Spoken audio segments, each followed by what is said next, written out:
Police officers of Reddit, what is your best I think we have the wrong person story? Two of my colleagues, murder squad detectives, attended custody to meet a defendant answering bail. When they arrived at the custody desk there were a couple of people hanging around, waiting for their solicitors. They told the custody sergeant they were there for insert name, and he pointed one of the guys out. They went up and introduced themselves and said they would be questioning him at another station. So all three got in the car and headed off. Whilst driving, they told the defendant what would be happening. On arrival he would be arrested on suspicion of attempted murder, questioned and either bailed or remanded. The guy was like, "You've got to be joking. Attempt murder? I was shoplifting." He was relatively calm, half laughing and shaking his head. A short time later one of the officer got a call from the custody sergeant. Their actual bail appointment had arrived. There were two defendants with the same name answering bail that day. They apologized to the non-murderous shoplifter, turned the car around, and headed back to bring the right person in for questioning. Keystone cops to the maximum. There had been a string of robberies, 7 in 2 weeks, in my neighborhood, so everyone was on high alert. I was home by myself, and one of my dogs started puking, so I rushed to let him outside, forgetting my dad had set the alarm. We had a silent alarm, so I had no clue it had been tripped, sending out a dispatch request to the local 520. 5 minutes later, there was a knock on the door. I'm young, home alone by myself, and had been told to never answer the door if I was alone. So I didn't. They kept knocking. Long story short, they broke the door down. They thought they had caught the burglars. Multiple cars. I vaguely remember there being a K9 unit involved, and the police had their suspect, a 9-year-old girl, crying her eyes out. I was not the group of thieves who ended up being caught about a week later. In our family we had a great uncle who tattooed his name and social security number to his shoulder. Apparently he had the same name and birthday as another guy with a prison record, and had kept hearing about it. It came in handy at least twice when he was pulled over and the cops started arresting him. Each time he got out because he had his social security as proof that he was innocent. Not an officer, but I live in a neighborhood in 90 that is going through a major revitalization right now. So it's very much in a transitional phase. We rent a house from a good friend of ours. He bought the house from some garbage people who had lived there for a long time. These people sold, made drugs. There was violence, prostitution, everything. In general the house was disgusting, unlivable. Really, just the worst. Well, the scumbags who lived here still try to use our address even after 5 years. About a year and a half ago one of the dudes used our address to renew his driver's license at the BMV. He even had the audacity to leave a note for us to call him when the license came in. Fast forward a few months, around Christmas time, we are all sitting around, watching TV when we get a knock on the door. My husband answers it, and it's a SWAT team with guns drawn. They see my husband, who does not look like a methed out crackhead, and inside are our 2 little boys, my parents, and me nursing our baby plus the Christmas tree and all the lovely trappings of our home. They immediately put their guns down, and my husband and I have a lovely chat with them. Yeah, they had our house surrounded, guns drawn, the whole shebang, looking for this dude who was wanted on some kind of violent felony. We were pissed at this dude who I refer to as Big Nasty. Obligatory not a police officer, but I travel frequently across the Canada/US border, sometimes by bus. On one bus trip, the whole bus was held up by one woman, who was pulled back to be interrogated. An hour later, she gets back on the bus, announcing that there was a person on the most wanted list with her same name. However, that person was a 54 white male, and she was a relatively tall, probably 510, black woman. Police stopped me once and asked me to get in the car cause I fit the description of someone they were looking for, but they checked my ID and everything was cool. I asked them if they'd drop me home while I'm in the car and said it'd be hilarious if they came to the front door with me to freak my mum out. Well, like many other posts, I'm not a PO, but I did get felony stopped while on Las Vegas Boulevard. I left work, pulled out of the parking garage, and turned right on Tropicana. I then see lights behind me and start to pull over thinking it was an emergency vehicle. I'm then surrounded by police with guns drawn. This was like midnight on the strip, so it was intense. Police make get out walk backwards with my hands on my head. They cuff me and tear into my car almost immediately. Long story short, it was another Mustang with out of state tags involved in a robbery. That was an intense evening. Obligatory not a cop. A few years ago, my husband and I were having a lazy Sunday morning, making pancakes, blasting music, having a good time. There's a really loud banging on the door, and I rush over to answer it, thinking someone must have knocked a couple times before we heard it, and open it up to 4 police officers who push into our kitchen.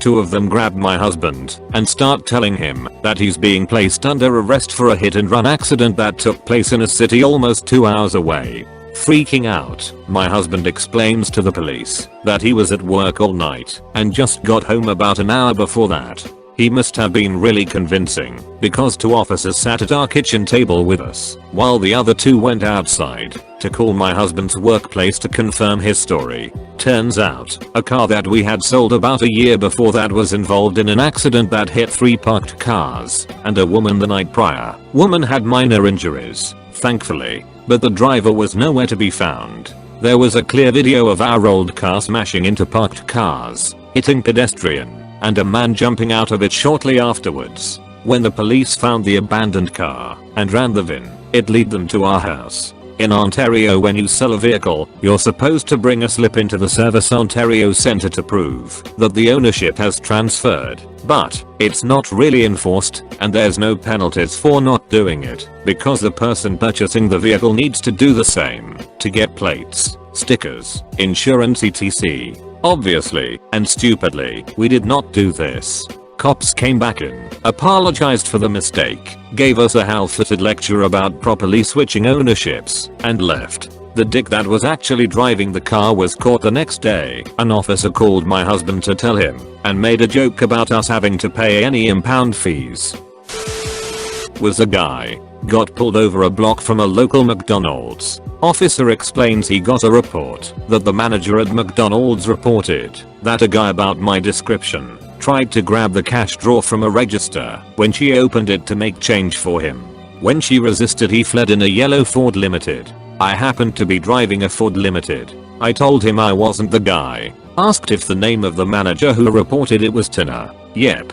Well, then she would have told you my name when reporting the attempted robbery if I was the culprit. I had been working there as a manager for about 2 years and she would definitely have recognized me. He agreed that I was unlikely to be the culprit. I immediately drove over to find out what happened from Tina. Evidently she went aggro when the guy tried to grab the door and just grabbed both his hands and dug her nails into the top of his hands. Evidently it was all the guy could do to tear himself away and flee. Tina may have weighed 100 pounds wet. Sort of fits. I used to work in a wall section in the army, where we would collect soldiers that were a wall from various jails and process them. One time we got paperwork for a guy that was supposedly a wall since the Korean War. Both me and the LA officers had no idea what to make of it. The guy was old. I don't remember exactly how old. And obviously the paperwork we had from his enlistment was outdated and impossible to tell from the picture if it was him or not. I mean, it was 50 years prior. The person in custody was saying he was never in the army and that it was a mistaken identity. He was Korean and his name, particularly his last name, was not all that unique. I think Kim Lee and Park account for something like 60% of South Korean last names. Socials weren't used as ID numbers back then, so we couldn't use that. We ended up just letting him go because we had no way to tell if it was even the right guy or not, and B, we weren't going to send a 70-year-old guy to get dishonorable discharged. Still no idea if it was the right guy. Someone had stolen a car and I went to go check it out. I'm driving behind what I think is a car. It had the same color vehicle and same car, and the mistake I made was not matching the license plates. I pulled them over, got out the car, and realized it was my friend with his family. I reread the license plate and I noticed they were the same except for the last letter on the plate. The last letter on the stolen car was J. The last letter on my friend's was I. I laughed it off and apologized, and we went out to dinner later that night. Was on the receiving end. Went to the local sheriff's office to renew my CHL. Turn in my paperwork and wait in the waiting room in front of the window. Little while later an officer walks in and says, "Mr. Name I didn't catch. We have reason to believe there's a warrant out for your arrest." I said, "I'm sorry, what name did you say? What's your last name?" Tra Leo. Officer looks at girl behind the window. Girl, "That's my CHL customer." Officer walks into room. Him and gal walk away from the window talking. Officer walks back out to me. "I'm sorry, I was told the man in the tan pants in the waiting room. I definitely matched that description." We laughed. He apologized some more and walked off. I finish up my business and walk to the elevator to leave. Doors open and guess who it is? Same officer. He apologized again and told me he had the wrong waiting room. Sheriff's office was in the basement. He was after the second floor court waiting room. Obligatory, not a cop, but one day I was on the way home and I noticed the police helicopter flying overhead. I lived in a big city at the time, so I thought nothing of it until I was blocked in by 2 police officers. Someone in Insa very similar to mine had been trying to lure children at a school nearby and was considered a dangerous offender due to previous convictions. They thought they had their guy, but all they had that day was a very pregnant and bewildered white girl in Insa with her ice cream. The one officer came to my window with his hand on his gun and asked me if I knew anything about someone luring children in my Jeep that day, and I looked at him in bewilderment. I have a panic disorder. Hopefully that explains my reaction. And blurted out, "I have 2 under 5 and 1 right here. What the F **k do I want someone else's for?" Luckily they let me go after telling me what to keep an eye out for. I can laugh about it now.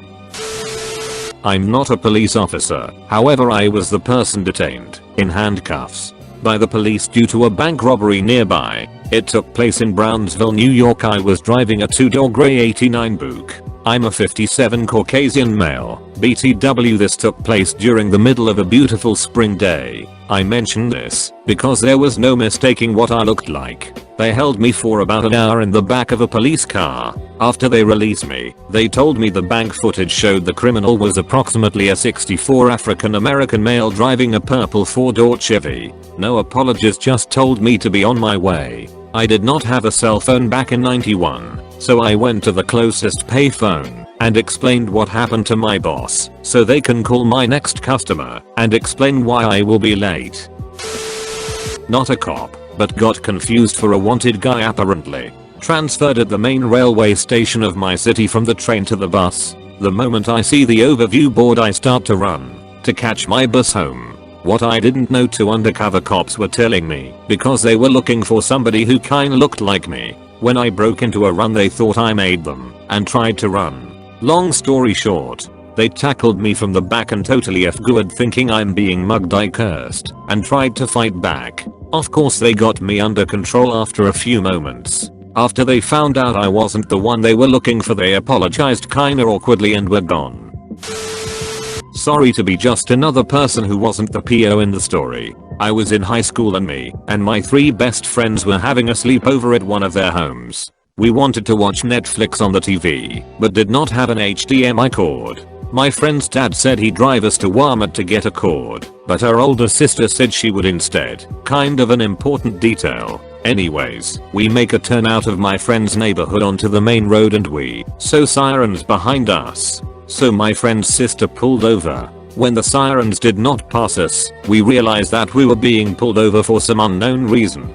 By the time we realized, the PO was already at our window. He had a really powerful voice and he yelled at my friend's sister to roll the window down. Now, by this point we are shaking and freaking out. As soon as she rolls the window down, the PO shines his flashlight at all of us. He sees 5 terrified teenage girls. Immediately he backs off. He asks for friend's sister's license. She hands it to him, and I just remember how much she was shaking. PO asks, "Do you know why I pulled you over?" Friend's sister says, "No sir, I honestly have no idea why." PO says, "Well, it's because of the way you came out of that neighborhood." Friend's sister says, "Okay." PO asks, "Are these your sisters?" I think he's backpedaling at this point because we are all clearly not sisters. He continues, "Well, your car matched the description of another car, so yes. Here is your license. Have a good night." After we started driving again, my friend's sister goes, "I'm so glad my dad didn't end up driving you." And I honestly think about what might have happened if he was the one who drove us a lot. Not a police officer, but I have a story of mistaken identity that happened to my brother. He rode Harleys for 20 years. He was into the Harley lifestyle, clothes, bike vacations to Sturgis and bike week etc. But he was in no way a biker. He had a custom license plate on his bike that was very desirable for Harley owners all over North America. I don't want to say what it was, but the letters HD were part of it. One day he gets a knock on his door. It was a detective that wanted to speak to him about something. My brother invited him in, and the detective started asking him a bunch of questions about his friends, who he spends time with, and where he was on a certain night a few weeks earlier. Tells him there was a double murder and the suspect was riding a Harley Davidson with his license plate and had a similar physical description. Big guy, leather jacket, black leather boots and beard. They suspected it was gang related. Hell's Angels were moving into this area at the time. After talking to my brother, he told him that he didn't think they had the right guy. He had no criminal record and no affiliation with anyone in a gang. Plus they were following him everywhere for a week. Turns out the guy they were looking for had the same type of Harley, same license plate, but from a different state or province, and looked like him. Needless to say, he changed his license plate the next day. Not a PO, but worked in family business. We once brought the wrong corpse to the funeral. The widow was really angry. Dispatcher here. I got two stories. One, I get a call from another county not so close to us asking about a stolen license plate or car. I can't remember which. I ran what they had, and it came back stolen and reported with our agency. The officer says they are out with the car and the registered owner, and they swear they've never reported anything stolen and have never been to our county. Long story short, we entered it with a typo because the dispatcher wrote out the entry log first, handwritten, and then went to the NSIC terminal and entered it based on their log entry. They couldn't read their own handwriting and replaced a U and a V in the tag. What's worse is that we second and third party check all entries. So that's another experienced dispatcher and the shift supervisor checking off on this entry. Of course no one got into trouble for this. 2. The story goes that we received a warrant confirmation request from another agency and we confirmed the warrant based on the request. Turns out, the other agency stopped out with a kid and ran them by name. Their name was similar to someone with a warrant in our county. When their dispatcher sent the confirmation request, they used the info from our warrant entry to ask if we had a warrant on that person. Well, of course we do. What kind of stupid question is that? For those wondering, you are supposed to send the request using the info your officer gives you. If they did that, we probably would have spotted the error. So this kid that's never been to our county and has never been in trouble his entire life was picked up on a warrant on Friday that wasn't his and held in that jail until Monday because it was a no bond warrant and had to wait to see a judge. Kid's father finds out who confirmed the warrant on our side and starts harassing her on Facebook. That was fun. I was in the wrong car several years ago, driving home from a friend's house late one night. Myself and the friends I was with got pulled over by an ARC. Apparently some giant drug bust went down, and one of the meth cooks fled in the same model vehicle. We found this out cause the local sheriff was called for backup to watch us while the narcs searched the car. The sheriff thought it was funny cause my friend and I had been out playing board games, so the trunk was full of game boxes that the narcs wanted to search through. It took something like 45 minutes before the narcs accepted that boxes of Settlers of Catan and Axis and allies were not secretly full of meth. Fortunately, after the narcs gave up, the sheriff helped us reload the trunk while the narcs went off to search for their suspect again. I don't know how to link S***T, and I'm not a police officer, but I'm a correctional officer, so this story kind of hit home in a way. Plus, it happened while I was fairly new, and it's a hometown story. Look up Anthony Capozzi, the bike path rapist, and Altemio Sanchez. TL. Dr. Anthony Capozzi was arrested and convicted to rape and murder over 25 years ago. He was sitting in Ithaca when a woman was raped and murdered on a bike path in Buffalo, New York about 13 years ago. Police work revealed this, and the crimes Anthony was convicted for was actually Ultimio Sanchez. Anthony was exonerated and released, and, I hope, was given a hefty WF***KED we're sorry settlement for F***KING up the past 25 years of his life. Last I knew Sanchez was up in Clinton. Remember Diane Downs, the woman in Oregon, who shot her 3 kids, to be with her lover? She originally said a shaggy-haired strange man had done it. So my buddy is out jogging in that area and stops at a payphone to call his sister to pick him up. Cop car pulls up, and the cop pulls out a shotgun and points it into the phone booth. Sees, I gotta go. If I don't call you within the next half hour, look for me at the police station. Turned out that he looked like the shaggy-haired stranger who supposedly had just shot 3 kids a little ways up the road. Took him some fast talking to convince the cop he had nothing to do with it. Make sure to like and subscribe for more daily content. Thanks for watching.